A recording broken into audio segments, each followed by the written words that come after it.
ৰসায়ন বিজ্ঞান তৃতীয় সদ্য ধাতু আৰু অধাতু চাৰ্টিৰ কুৱেশ্যন বেংকৰ 2027 আমি 1 নম্বৰকে অহা প্ৰশ্ন উত্তৰ কৰোঁ আহা এটো 1 2 3 তাৰপিছত আমি 12 লৈকে কৰিম এটো 13 লৈকে কৰিম এটো আগৰ অহা কুৱেশ্যন পেপাৰ আমি কেনেকৈ অতি সহজৰে কৰিম চাওঁ আহা আগৰ অহা কুৱেশ্যন পেপাৰ কুৱেশ্যন নম্বৰ 1 এটো 1 টু কালিটাই পূৰণ কৰা এটো 23ত আহিছিলে প্ৰশ্ন লুৰ লগত নিকেল আৰু ক্ৰমিয়ামত মিহলিলে আমি এটা সংকৰ ধাতু পাওঁ যাৰ নাম ইয়াক কি বুলি কোৱা হয় উত্তৰ ষ্টিল বুলি কোৱা হয় ষ্টেনলেছ বুলি কোৱা হয় কুৱেশ্যন নম্বৰ সোডিয়াম ধাতুৱে ঠাণ্ডা পানীৰ লগত প্ৰপেল বেগৰ বিক্ৰিয়া কৰাৰ ফলত এক বিশেষ ধৰণৰ গেছ উৎপন্ন হয় যাৰ ফলস্বৰূপে নিমিষতে জুই জ্বলি উঠে এই বিশেষ গেছবিধৰ চিনাক্ত কৰা এটো 2023 উত্তৰ হাইড্ৰজেন গেছ হ'ব সোডিয়ামৰ পানীৰ সৈতে বিক্ৰিয়া কৰিলে অতি মাত্ৰা তাপ উৎপন্ন হয় যাৰ ফলত উৎপন্ন হোৱা হাইড্ৰজেন গেছবিধৰ লগে লগে জুই লাগি উঠে এটোৱে হ'ব এনসাৰটো তাৰপিছত কুৱেশ্যন নম্বৰ 3 নমনীয়তাৰ সংজ্ঞা দিয়া উত্তৰ ধাতু যি ধৰ্মৰ বাবে গুণৰ বাবে ইয়াক হাতুৰিৰে কোবাই পিটি পাতল পাত এটছাৰ ৰূপলৈ পৰিৱৰ্তন কৰিব পাৰে তাকে নমনীয়তাৰ ধাতু বোলে কুৱেশ্যন নম্বৰ 4 ধাতু একোটা উদাহৰণ দিয়া যি ধাতু 1 সাধাৰণ উষ্ণতাত জলীয়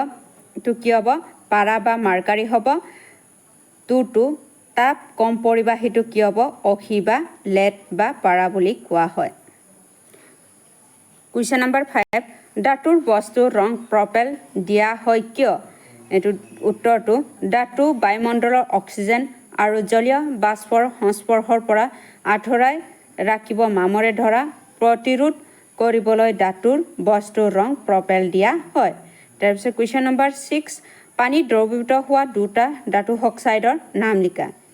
উত্তৰটো সোডিয়াম অক্সাইড হ'ব সোডিয়াম অক্সাইড বা পটাছিয়াম অক্সাইড এইবোৰ পানীত দ্ৰৱীভূত হৈ ক্ষাৰ বা এলকালিল উৎপন্ন কৰে তাৰপিছত কুৱেশ্যন নম্বৰ 7 তলত দিয়া বোৰৰ মাজৰ পৰা আটাইতকৈ বেছি সক্ৰিয় আৰু আটাইতকৈ কম সক্ৰিয় ধাতুবোৰ চিনাক্ত কৰা এলুমিনিয়াম পটাছিয়াম কপাৰ এটো সোণ দিয়া আছে উত্তৰ আটাইতকৈ বেছি সক্ৰিয় ধাতুটো পটাছিয়াম আটাইতকৈ কম সক্ৰিয় ধাতুটো সোণ হ'ব কুৱেশ্যন নম্বৰ 8 সোডিয়াম ক্লৰাইড যৌগ থকা আয়নীয়বোৰ কি এটো সোডিয়াম ক্লৰাইড থকা যৌগত আয়নীয় যৌগটো কি হ'ব উত্তৰ সোডিয়াম কেটায়ন আৰু ক্লৰাইড এনায়ন হ'ব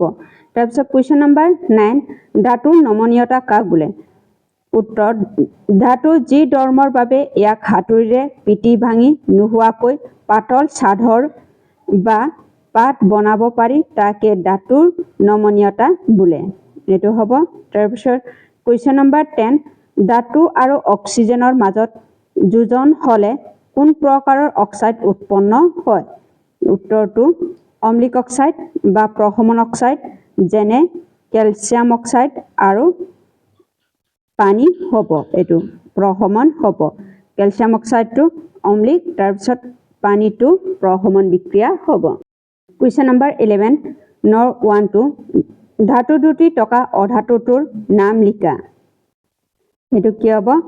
উত্তৰ আয়োডিন হ'ব 2 তাপ জাৰণ আৰু দগ্ধীকৰণৰ মাজত পাৰ্থক্য লিখা উত্তৰ অতিৰিক্ত বায়ু বা অক্সিজেনৰ উপস্থিতিত সালফাৰ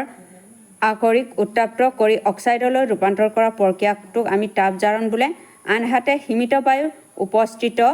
কাৰ্বনেট আকৰিক তীব্ৰভাৱে উত্তাপ্ত কৰি অক্সাইডলৈ ৰূপান্তৰ কৰা প্ৰক্ৰিয়াক দগ্ধীকৰণ বোলে তাৰপিছত কুৱেশ্যন নম্বৰ 12 চিনাবৰ কি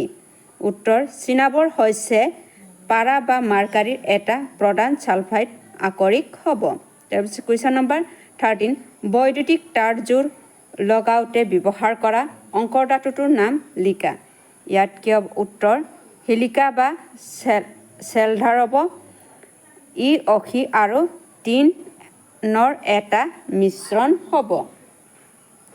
এটোৱে হ'ব পাঠ 5ৰ প্ৰশ্ন উত্তৰটো ধাতু আৰু অধাতুৰ 1 নম্বৰকে অহা এটোৱে হ'ব এইকেইটা হয়